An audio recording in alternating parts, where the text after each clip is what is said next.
ప్రధాని మోదీ అధ్యక్షతన జరిగిన నీతి ఆయోగ్ సమావేశంలో 2047 నాటికి వికసిత్ భారత్ లక్ష్యంపై చర్చించారు. మానవ అభివృద్ధిపై దృష్టి పెట్టాలని మోదీ పిలుపునిచ్చారు. ఉపాధి అవకాశాలు పెరగాలంటే యువత నైపుణ్యాలను మరింతగా పెంచుకోవాల్సిన అవసరం ఉందన్నారు. జిల్లా స్థాయిలో జీడీపీపై దృష్టి పెట్టాలని రాష్ట్రాలకు సూచించారు.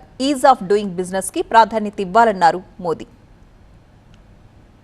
ఢిల్లీలో 11వ నీతి ఆయోగ్ గవర్నింగ్ కౌన్సిల్ సమావేశంలో ప్రధాని మోదీ కీలక వ్యాఖ్యలు చేశారు. భారత ప్రగతి ప్రస్థానాన్ని మరింత వేగవంతం చేయడానికి కేంద్రం రాష్ట్రాలు కలిసికట్టుగా పనిచేస్తున్నాయని మోదీ అన్నారు. సహకారాత్మక ఫెడరలిజం స్ఫూర్తిగా పనిచేస్తున్నామని ఆయన అన్నారు.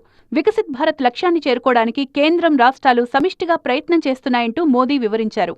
ప్రపంచం ఎన్నో సంక్షోభాలు ఎదుర్కొంటుందని, కానీ ఆ సంక్షోభాల ప్రభావం భారత్పై లేదన్నారు మోదీ. స్టార్టప్లు, రైతులు, మహిళా పారిశ్రామికవేత్తలకు ఎంతో ప్రోత్సాహం ఇస్తున్నట్లు తెలిపారు.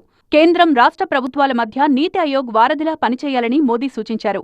వివిధ దేశాలతో స్వేచ్ఛా వాణిజ్య ఒప్పందాలతో ఎన్నో ప్రయోజనాలు ఉన్నాయన్నారు. And the Chief Minister spoke a lot about employment. Here, one of the things that is very important is skilling. Sometimes this is not discussed in the meeting, but if you talk to industrialists, they will complain about the skill set not being available. And as new technology comes, we have to adapt ourselves.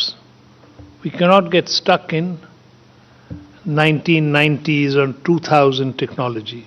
As things evolve, we have to get new skills. So that was emphasized. సమావేశంలో దాదాపు వివిధ రాష్ట్రాల ముఖ్యమంత్రులు, కేంద్రపాలిత ప్రాంతాల lieutenant గవర్నర్లు, కేంద్ర మంత్రులు, నీతి ఆయోగ్ ఉన్నతాధికారులు పాల్గొన్నారు.